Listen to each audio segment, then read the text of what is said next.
almost there.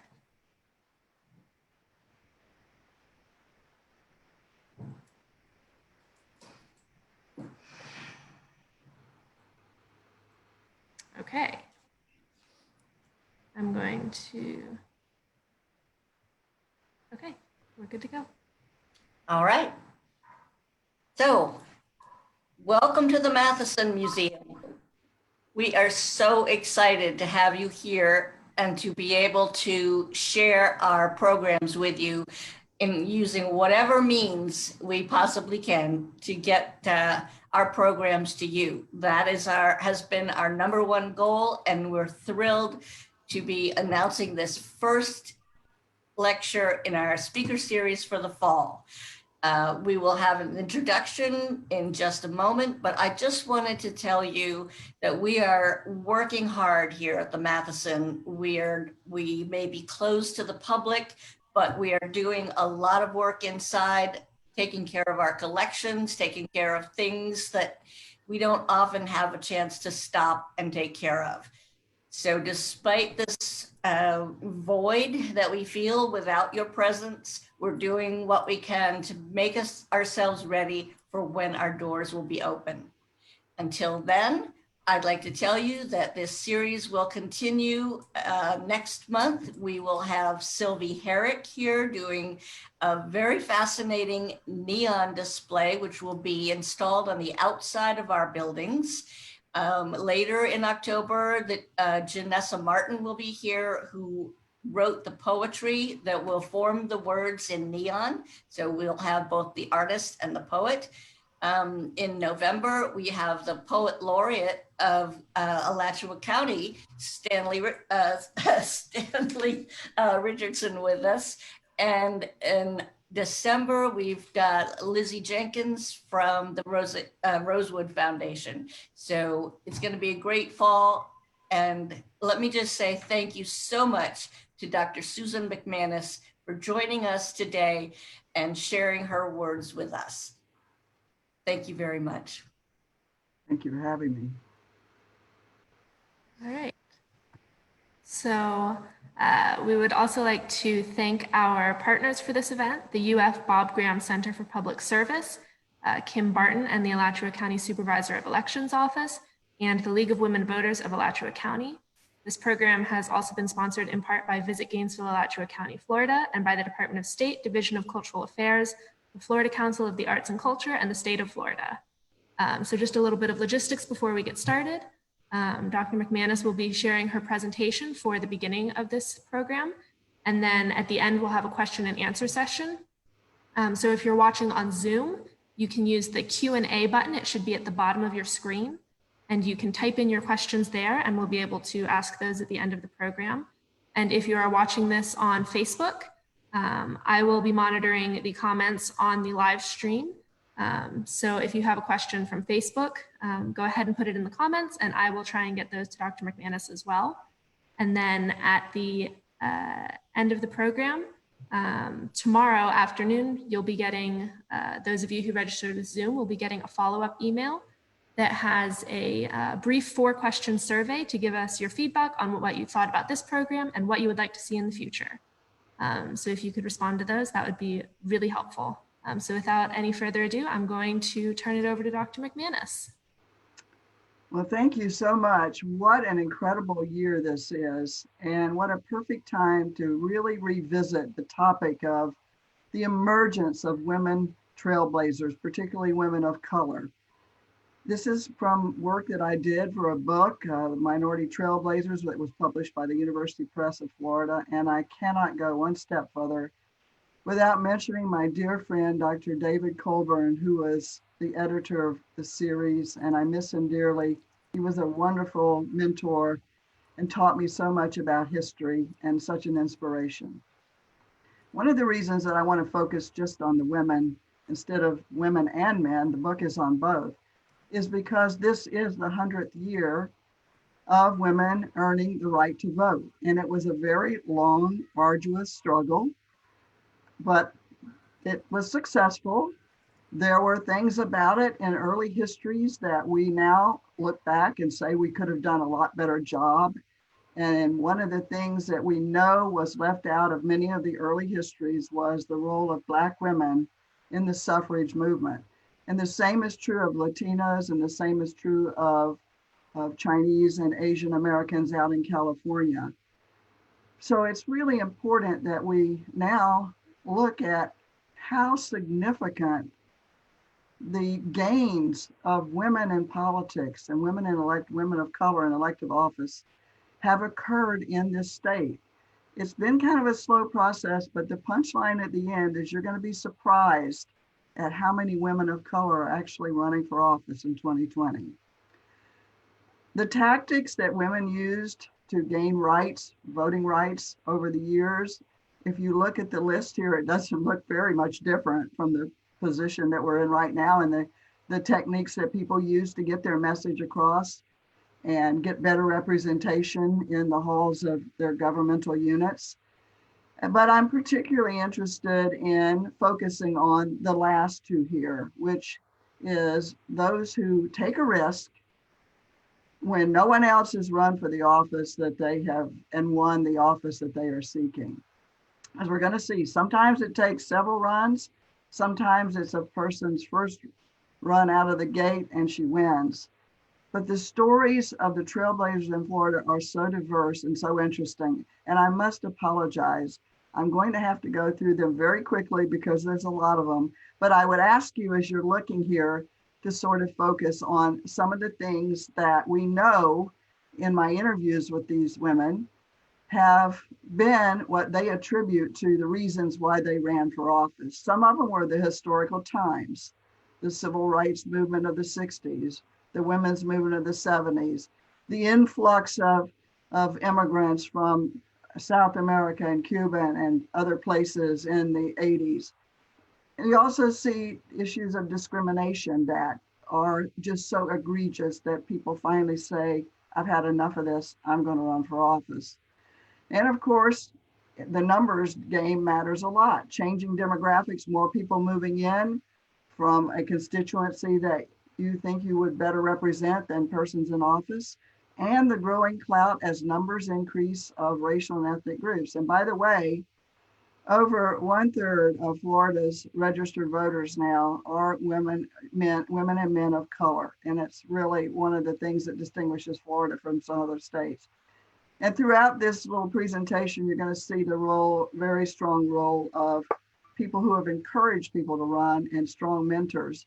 And I think it is so wonderful that Mary McLeod Bethune finally is represented in the National Statutory Hall in Washington as of 2018. She did so much to educate and promote the education for Black women in Florida. We've also seen that changes in the structure of government, moving from a multi-member to a single-member district, created a lot of opportunities for women of color, as has redistricting and term limits. And sometimes it's the type of position that they're seeking that it's easier for them to win than others.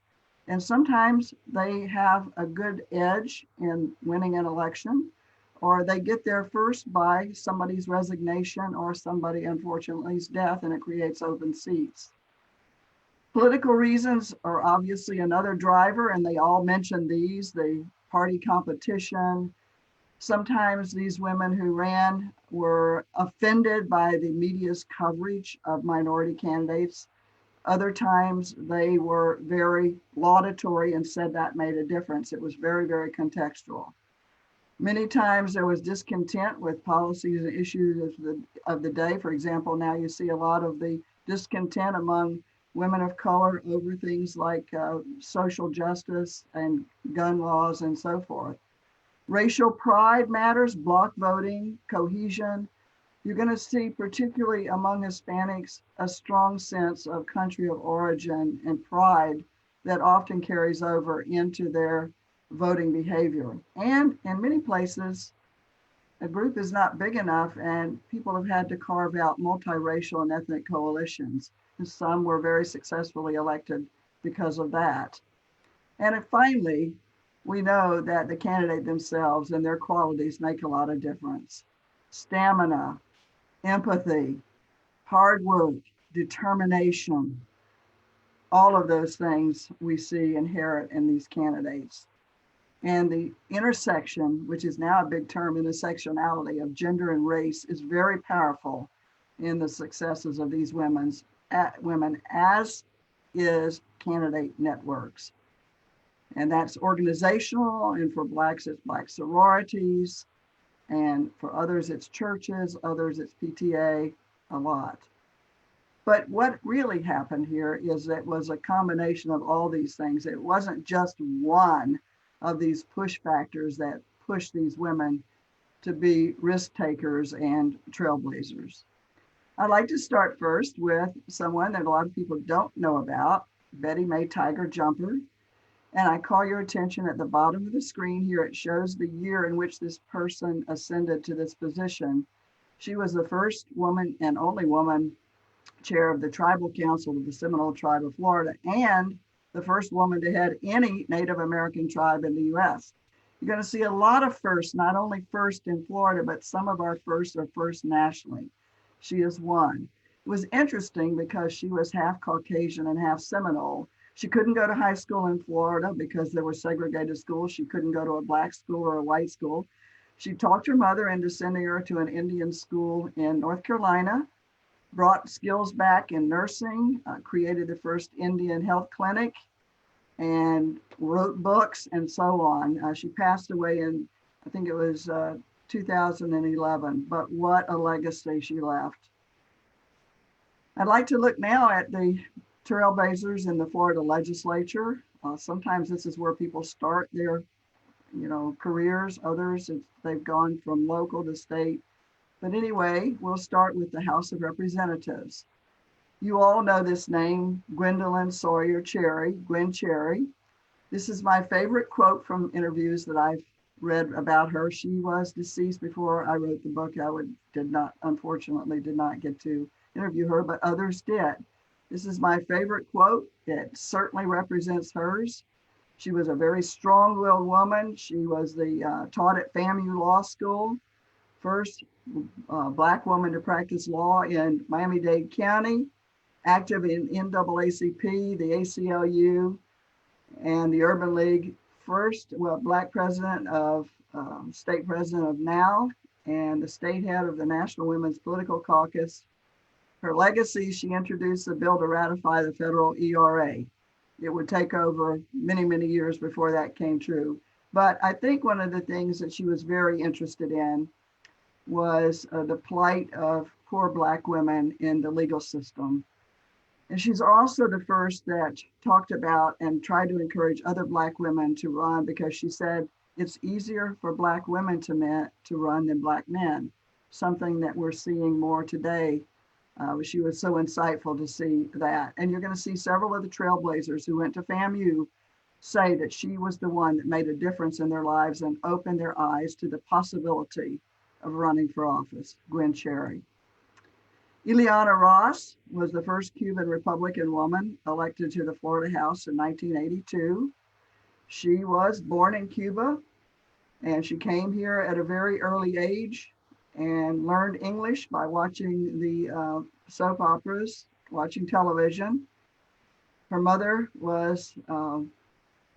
couldn't speak English either. They both had to learn English, but her dad had been a teacher in Cuba, and she herself was a teacher and started a bilingual elementary school in South Hialeah, a very working class area. She campaigned with hardly any money, but she had been an educator, and she took advantage of that and won in a very, very close race, beat people that no one thought she would. Public education remained one of her interests her entire life. Let me step back a bit and tell you how I identified a trailblazer. It was the intersection of race, gender, and also party. So here, for example, she was a Cuban, her party Republican, and she ran for the Florida House. So those would be the intersections. And you're going to see, for example, I do look at country of origin for both Black and Hispanic and Asian women. So Ileana Ros would go on to be a trailblazer all the way through Congress, as we'll see. Mimi McAndrews was the first woman of Asian ancestry, Korean, elected to the Florida House from Palm Beach in 1992.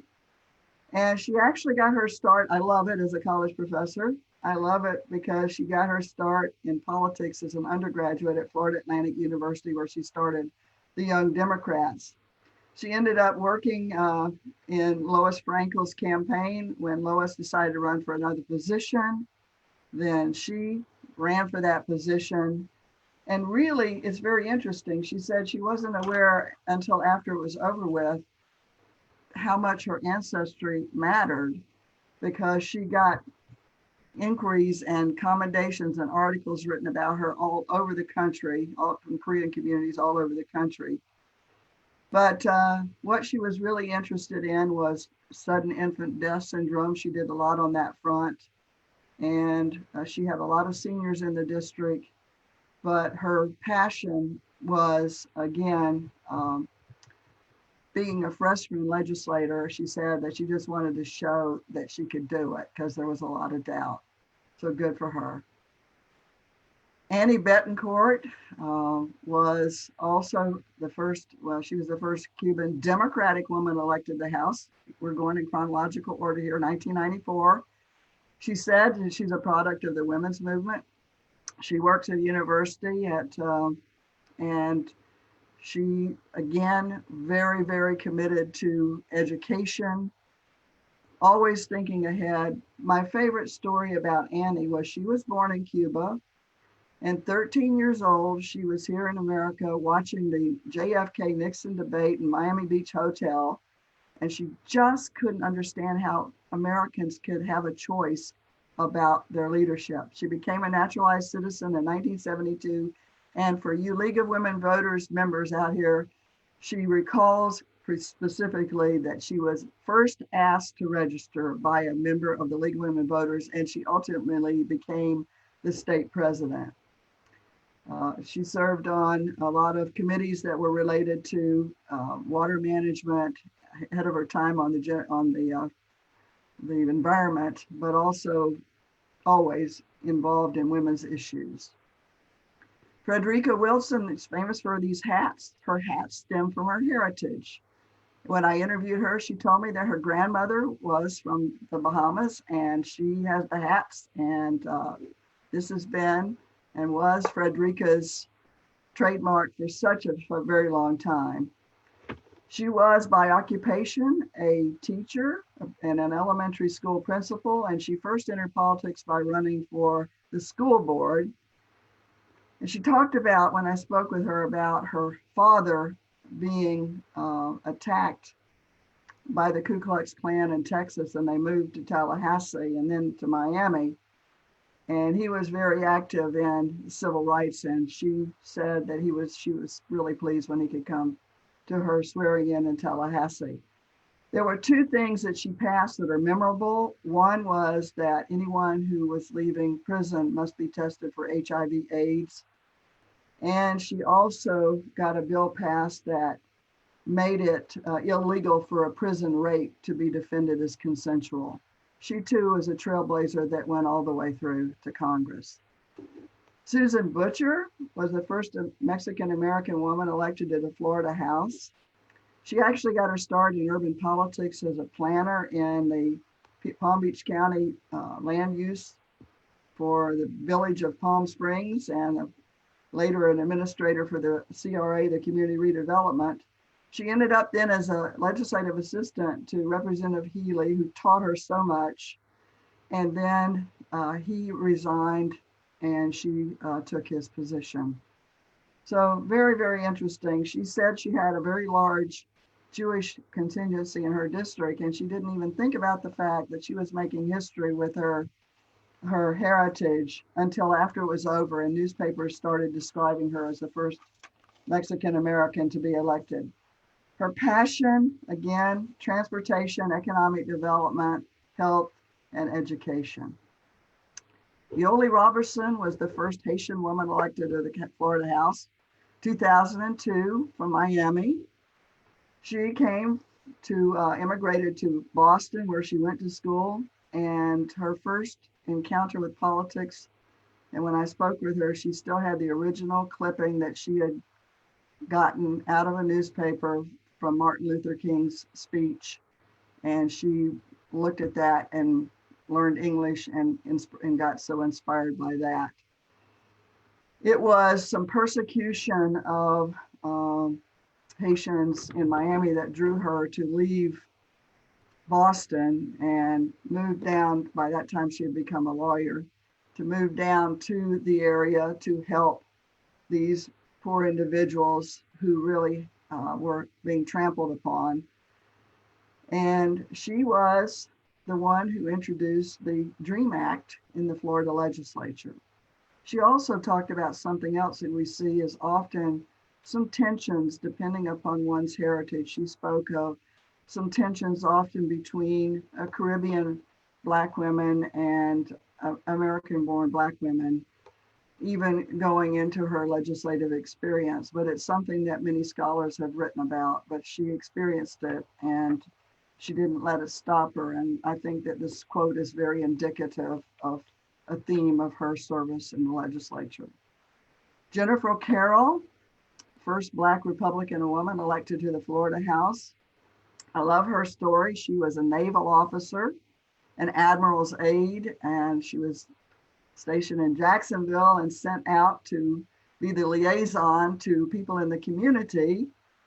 And so she finally got the urge upon getting out of the Navy to run for office. But I love this quote because those of you who know the Jacksonville area and the Clay County area was where this particular comment came from.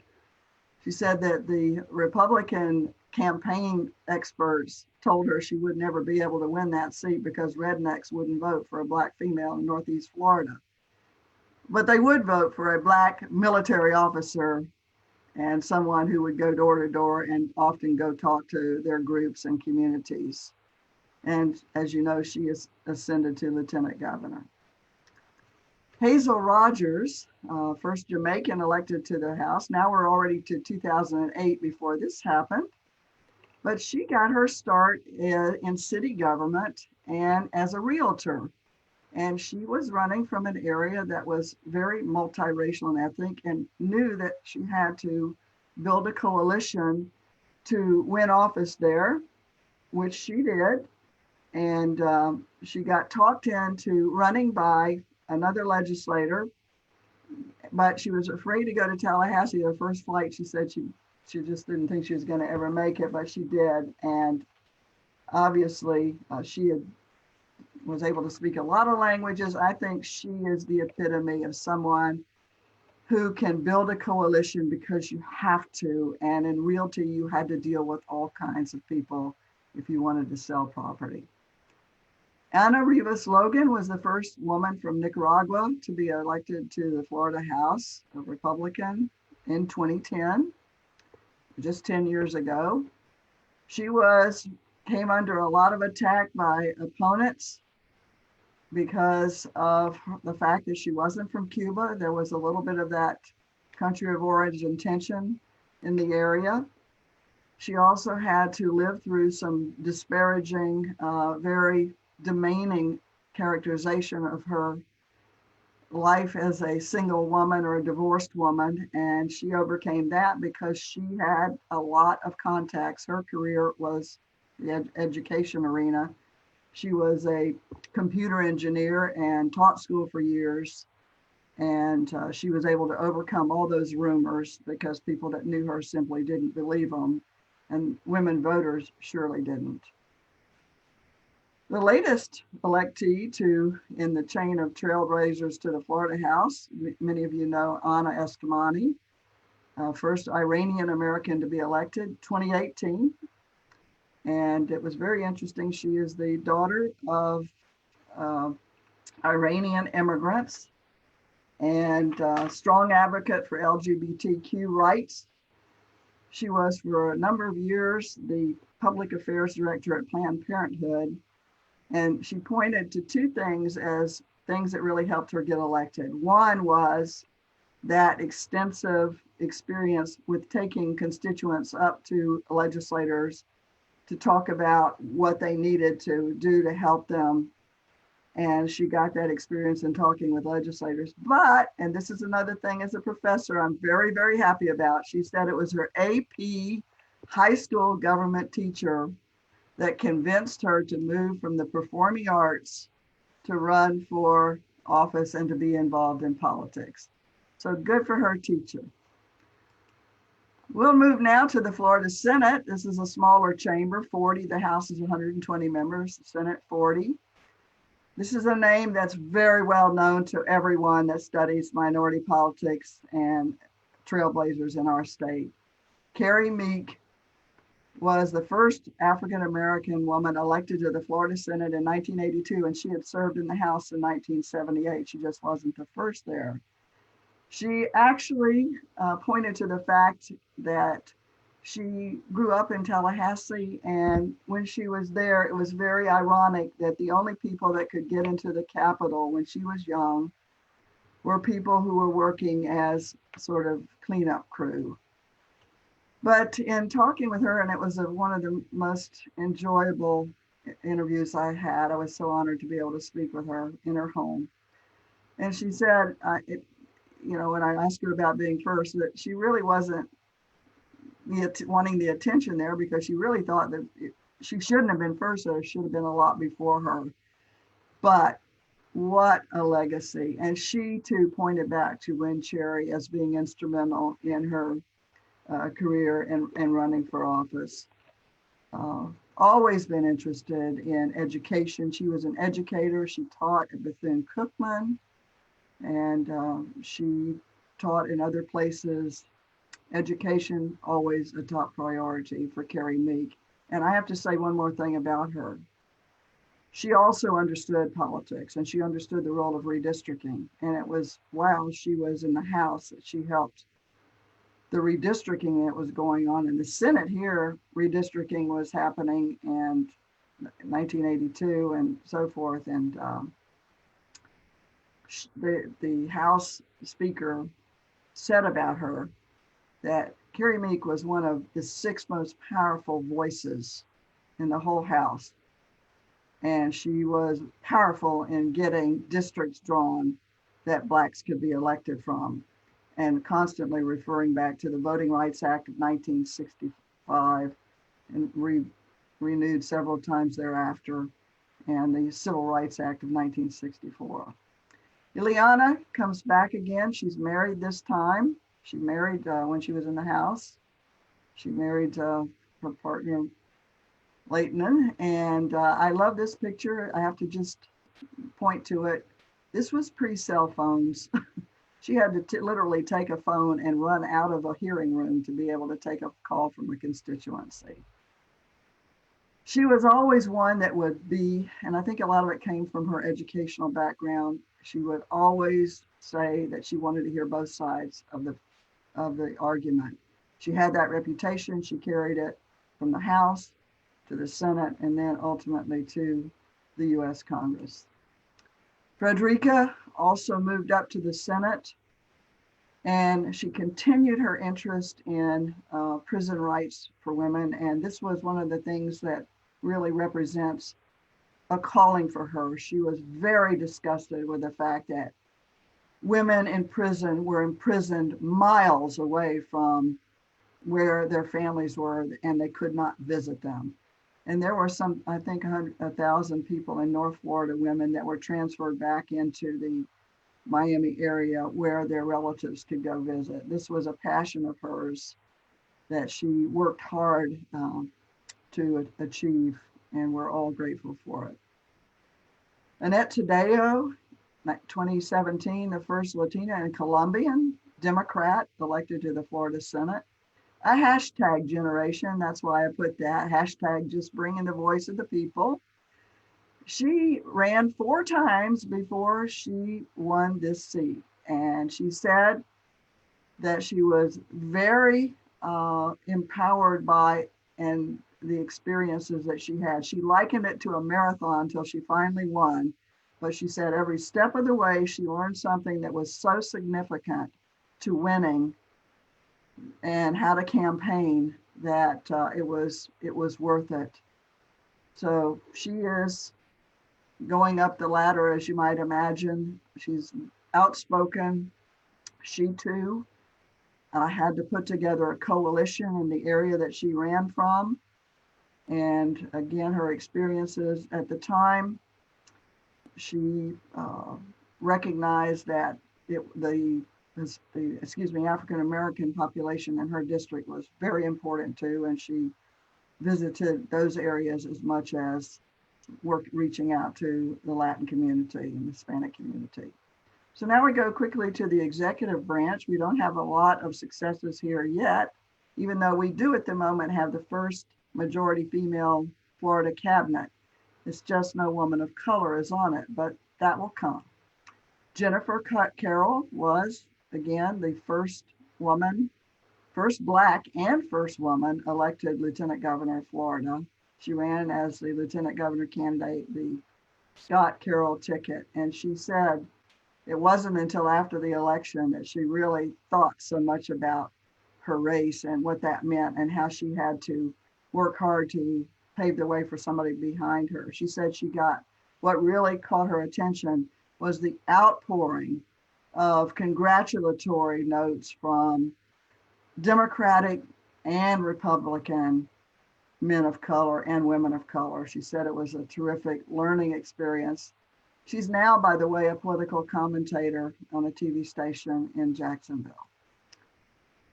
Athalie Range wasn't elected, but it's significant because in the days where she served in the little cabinet, it was the governor's sort of brain trust.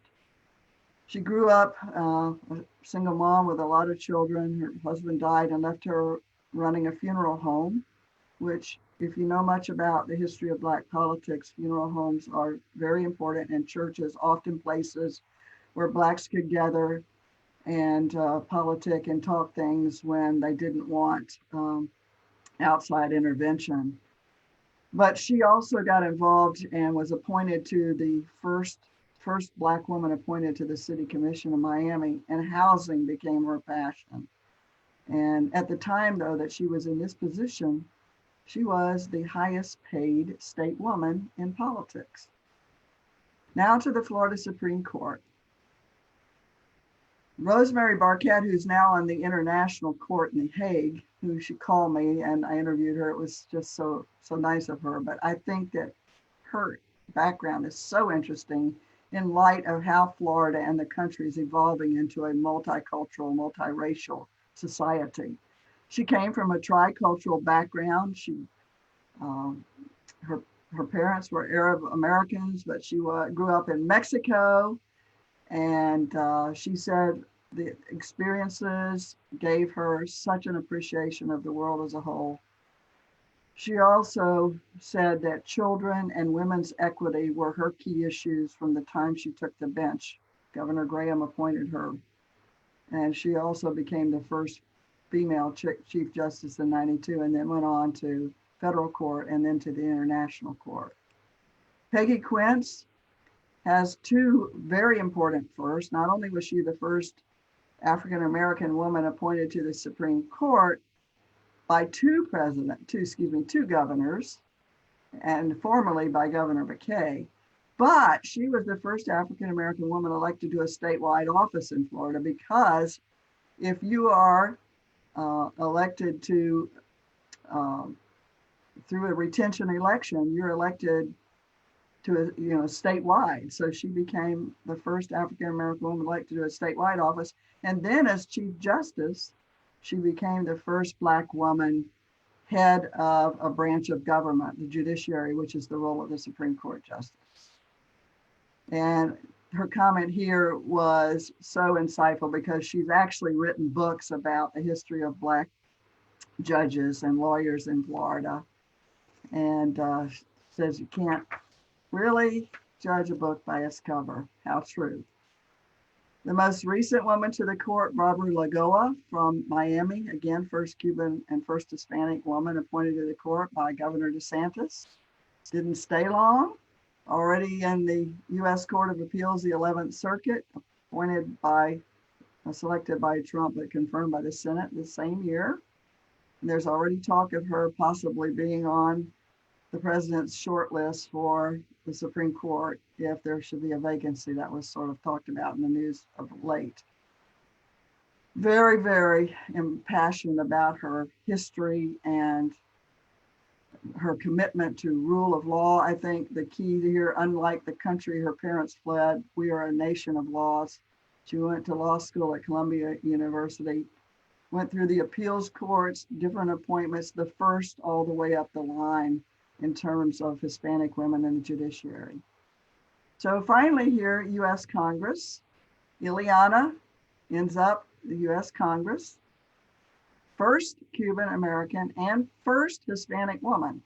She didn't believe it on election night. The next morning she gets a call from Katie Couric on USA Today show, congratulating her for being the first Hispanic woman. And she says, no, I don't think that's true.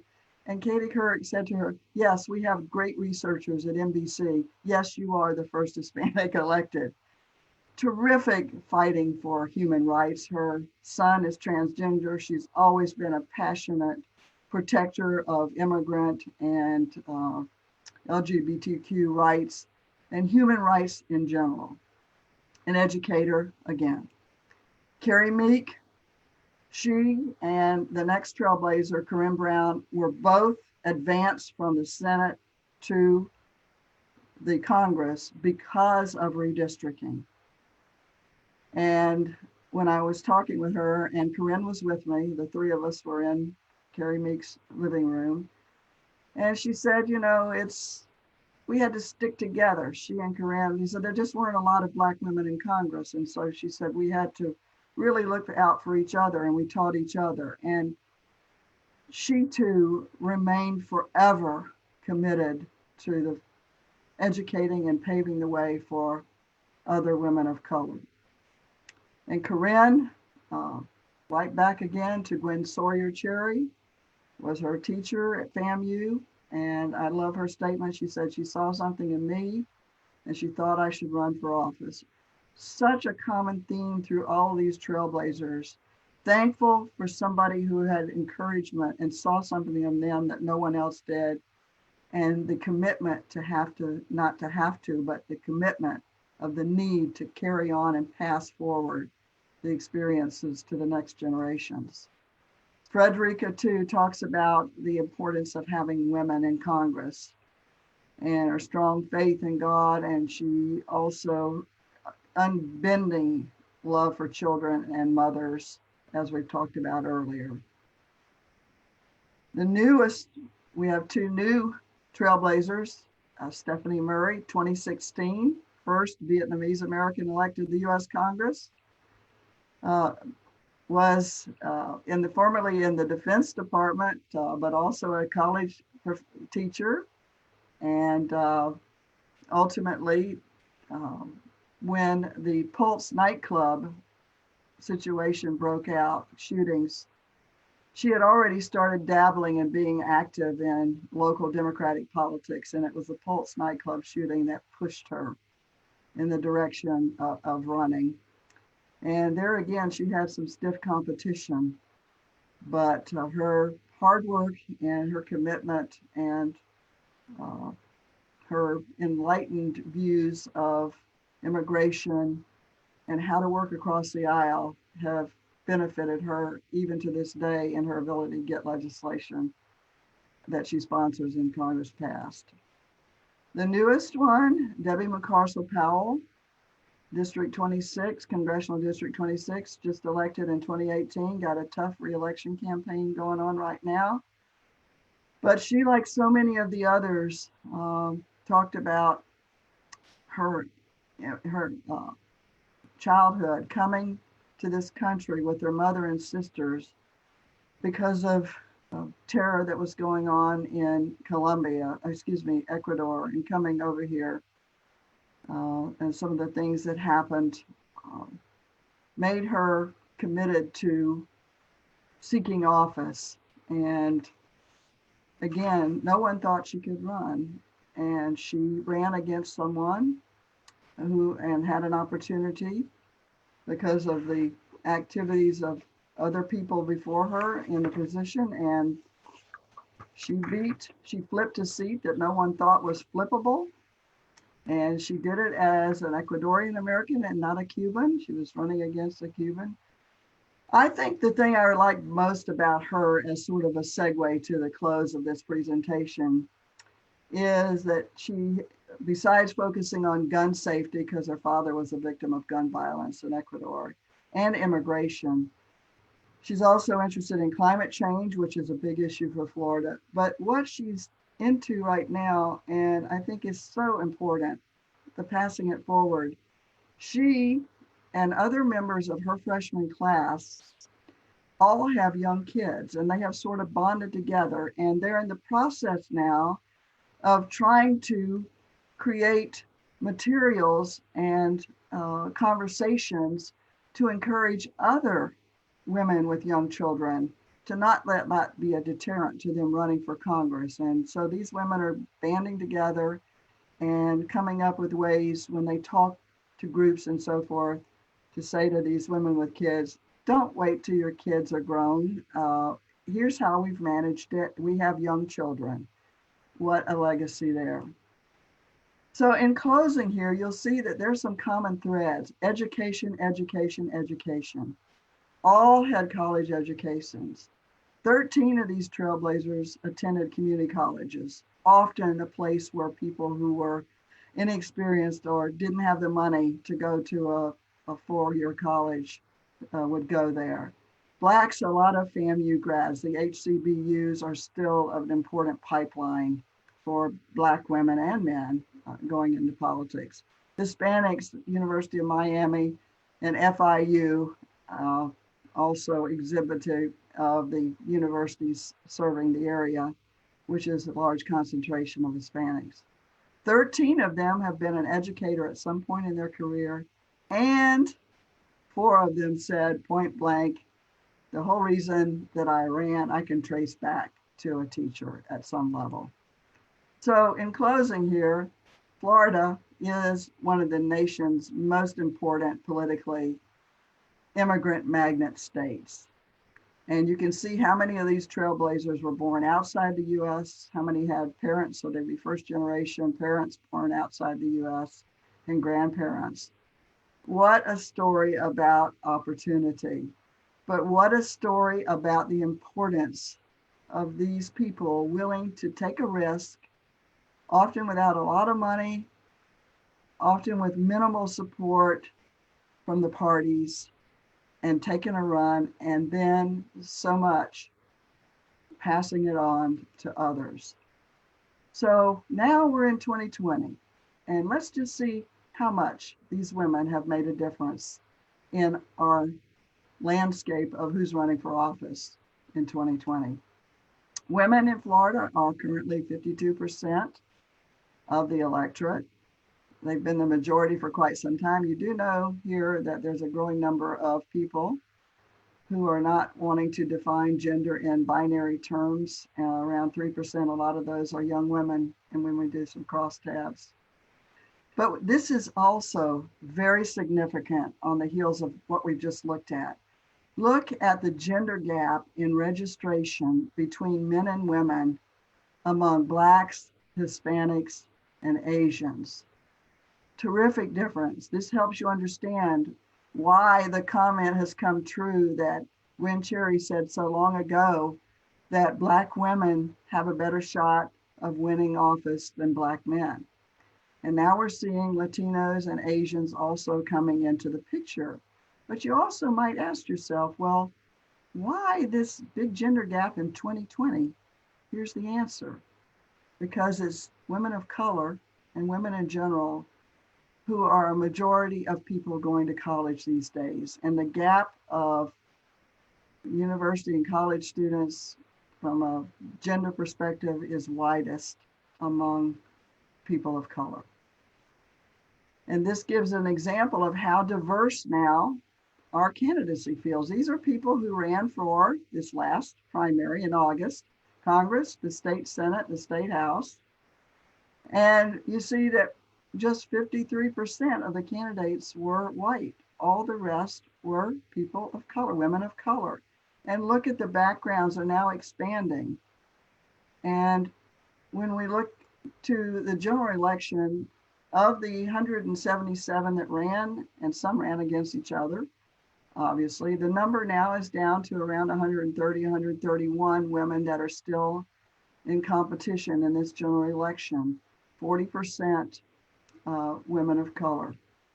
What a legacy the Trailblazers have left, and how much it's going to make for these new Trailblazers to pass their skills and their love and their understanding about how to run for office on to others. So in spite of the fact that Florida was the last state in the country to approve the 19th Amendment, May 13th, 1969, we have really made great strides thanks to the Trailblazers. And for you League of Women Voters members who are watching this, in this clipping, when it was finally passed in 1969, an Associated Press story, it's okay now, girls, your vote is legal. It was legal anyway.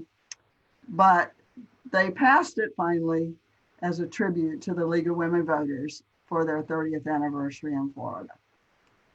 So in conclusion here, there's no turning back now. Florida is becoming more racially and ethnically diverse and multiracial. Color lines are blurring. And so my wish is that these future Trailblazers in our midst will gain some insights from these bold women of color as they themselves seek to break new paths for others to follow. And I want to thank you so much for this opportunity to present my research. The book is 500 pages long, available at the University Press right there in Gainesville. And it was, in closing here, the most interesting and spellbinding and inspirational pieces of research that I have done in my long career in political science. And I'm grateful for the chance to present it to you this evening. Thank you so much. Thank you. Well, thank you so much for that interesting presentation. So now we'll go to the questions. I see we already have a few coming in. So if you have any questions, again, you can type them into the Q&A section down at the bottom of the Zoom call. Or if you're watching on Facebook, you can type it into the comments section and I will look and see what is there. So the first question is from Robert Mounts, and he would like to know, where does Janet Reno, likely the first female state attorney of Miami-Dade and likely the first woman to serve as Attorney General of the United States, fit into your list? She doesn't, because she's not a woman of color. That was the intersection, because Minority Trailblazers, women of color. She was not. She was certainly a trailblazer, and we have other white women who are also trailblazers, but you're quite right in that she was the first of the things that you mentioned. It's just that the focus of this book was a very understudied part of Florida politics. And when I was teaching Florida politics, one of the impetus for me to write this book was I was trying to find materials. I had a very diverse class, and there wasn't a lot of materials on people of color in Florida politics. But Janet Reno certainly has a lot of firsts to her name. All right. The next question is from an anonymous attendee, and they would like to know, is there a quality that you see in all of these women? Absolutely. I think it's risk-taking. And the second quality is endurance, and a third is empathy. It took all of those, and all of them had it. And so many of them had a fourth one, the responsibility to pass on their experiences to others. Keep it going. All right. And from Richard Crockett, what can you tell us about Nikki Fried, the first woman and Jewish Commissioner of Agriculture? Bright future for her. She is, part of that majority female cabinet. She and Ashley Moody. It's kind of interesting because Fried and Ashley Moody were both students together in the University of Florida Law School and were friends. And I think some of the reasons why, this is my opinion, some of the cabinet meetings are a little bit more collegial these days is because these women know each other and they respect the fact that they have different politics. Many are already talking about possibility of Nikki Fried running for higher office. Some are even suggesting maybe she might make a run for it for governor in 2 years. We don't know, but she certainly is the only statewide elected Democrat in office in Florida, and consequently getting a lot of attention by Democrats nationally. Good question. So this one is a compliment, not a question. Tina Certain says, great presentation. I enjoyed hearing you again. Thank you. And then Appreciate it. I wish I could go into more detail on all of them. I'm really just skimming the high points, but their lives are wonderful. I interviewed each of them for approximately an hour, and they were very candid. Some I went to their homes, others I met at a friend's house, some in their offices. They're still business people or in other offices. All of them very generous with their time and very candid. And I think it was helpful that I wasn't trying to do any kind of newspaper, political, anything about them. I was just simply looking at, why did you run? How did you do it? What difference did it make? And what would you tell others who want to run? All right, so the next question is from Marcus Nelson. What are your thoughts on women of color running in local races in Florida, like city councils or mayors? Lots of it happening all over this state. And just to put a broader picture on it, look how many Black women are mayors of big cities across this country. You see so many women of color on school boards, county commissions. Those are local races. State attorney, I see a lot more women of color now running for judicial posts at the local level, circuit court, county court, as a majority of women are occupying law school seats in a lot of universities. Again, education is a key part of it, but this is a good question too, because it did used to be the thesis that if you wanted to climb up the political ladder, that you had to start with the local office. That's sort of been turned on its head. Stephanie Murphy, the first time she ever ran, she ran for Congress and won. I mean, that's no longer the case, but it is still the case that some women of color, particularly school boards, feel that their primary concern is their children and what's going on in schools, and they don't want their race not to be represented on the school board. The same thing is true in county commissions and whatever, but it's an individual decision. And it is the case, as you saw, several of them, like Hazel Rogers, started at the city level and moved up. Now it's start anywhere you think that you can make a difference, so you want to take a risk and run for it. Good question. Just on that theme, we actually just had here in Alachua County, I believe for the first time in the August election, we now have a majority Black woman school board when they take their office. I read that. That's impressive.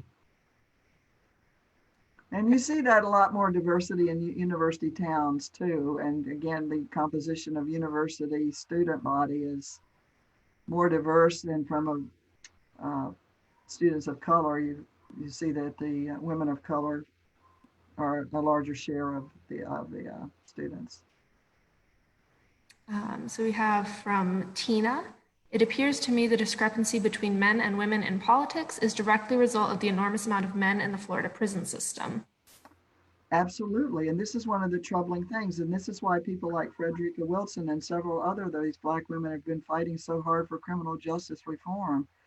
And in the business communities are now across the state getting an interest in starting to advocate criminal justice reform.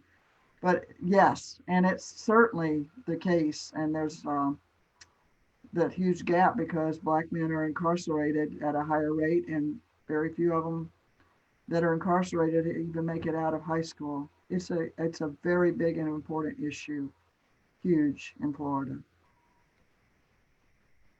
We have another compliment from Claire Johnson. Great presentation. Thank you, Dr. MacManus. Thank you. What a nice audience. Thank you. Dorothy says, is the growing role that money plays in elections going to affect future women of color who try to run? I should have said a little bit more about that, and I'm glad she asked that question. Several of them had very little money, and they knew that they were up against, I forget which one of the Trailblazers was running against two millionaires, men, and one with very little money, but she was one of the ones that had deep, deep roots in the school system and in the community and PTA and so on and like that, that she was able to overcome that. Her name recognition was already high, but that is true that sometimes women have, first-time candidates especially, have more trouble raising money unless they're heavily supported by the parties or the benefactor or whatever. They're independently wealthy, which isn't very often the case. Campaign finance isn't the end all in terms of a deterrent, or it can be, but it also can be overcome with good organization. And now social media networks, which are far less expensive to run in, and your own social media networks can be a very good substitute for some of those costly mailers and ads. Not to say that they're not effective, but if you don't have money and you have strong networks, there are other ways that you can be successful. So we have one more comment, and I think the next question will be the last one. It's the only one left in the queue at the moment. So we have from Richard Crockett. He said, I've followed you as the academic and knowledgeable voice of Florida politics on radio and TV throughout the years. Thank you. Thank you. And then the last question is from Brian Marchman. Thank you for the inspirational presentation, Dr. MacManus. What can universities do more of to encourage women leadership in politics? Absolutely. Bring more women in politics onto campus and into events, and make more educational materials available that highlight the lives and the paths. Not all these women were political scientists. I'm glad some of them were, and they had good political science teachers. But some of them, as we've seen, were engineers, others were environmentalists, others were realtors. They come from a wide variety of backgrounds. But there's a tendency to only think and to focus on college campuses on people who are studying political science. Yes, that's a good, recruitment ground, but other women are very successful from other fields as well, and there needs to be a lot more of that. And I have to say, looking back, that I am very, very grateful to my high school government teacher, Mrs. Bradley. I still remember her name, and at FSU, Dr. Daisy Flory. Both of them were true inspirations to me to get into politics. At FSU, I was probably one of one or two women in any political science class. And she just kept talking to me and encouraging. And you saw what Gwen Cherry did for so many of these Black women. Every trailblazer can do that for other women, and it's so important. There's nothing else that people learn from this. I think it's the importance of risk takers and trailblazers. And thank you so much. Well, I know I said it was the last question. Oh, okay. One more came in right under the wire. So this is the last question, really this time. For a woman of color who is interested in politics, what advice would you give? Absolutely get involved in campaigns. So many of these women had worked in a campaign, and to see how it works and to make contacts and to know what not to do. When I would have women come into my political science classes and talk about how they got in politics, and men too, they would all say that so many times it was through local political party activities or local things on campus that really sparked their interest and led them to get involved. Great. Well, thank you so much. Thank you to everybody who came to this, our first virtual program. I think it went really well, and I am glad that all of my tinkering with the tech worked out because I am the IT department. So again, stay tuned to our Facebook page and our website for the date of our next program. And please do answer the brief survey that we'll be sending out tomorrow. So thank you all for coming. Thank you.